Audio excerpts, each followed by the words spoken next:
దేవుడు మన జీవితంలో చేసే ప్రతి కార్యం అన్నది 1, 2, 3, 4, 5, 6 అని లెక్క పెట్టలేం గాని లెక్కించలేని కార్యాలు దేవుని బిడ్డల జీవితంలో దేవుడు చేయబోతున్నాడు. హల్లెలూయా. లెక్కించలేని కార్యాలు దేవునికి నమ్ముకున్న ప్రతి ఒక్క దేవుని బిడ్డ జీవితంలో చేస్తున్నాడు. నువ్వు ఇప్పటి వరకు నువ్వు అనుకుంటున్నావు కానీ నా జీవితంలో దేవుని కార్యాలు నేను ఇప్పటివరకు చూడలేవని, కానీ దేవుని కార్యాలు నీ జీవితంలో చూశావు. ఇప్పటి వరకు చూసిన కార్యాల వరకే దేవుడు ఆగిపోడు, కానీ నీ జీవితంలో దేవుడు లెక్కించలేని కార్యాలు చేయబోతున్నాడు. నువ్వు లెక్కించలేవు దేవుని కార్యాలు. దేవుని కార్యాలు 1, 2 అని నువ్వు లెక్కించలేవు, కానీ దేవుడు అంటున్నాడు లెక్కించలేని కార్యాలన్నీ నీ జీవితంలో దేవుడు చేస్తున్నప్పుడు యోబు గ్రంథం 9వ అధ్యాయం 10వ వచనం మనం చూసినట్లయితే,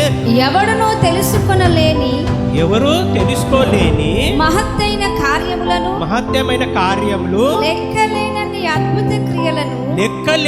అద్భుత క్రియలను ఆయన చేయుచున్నాడు.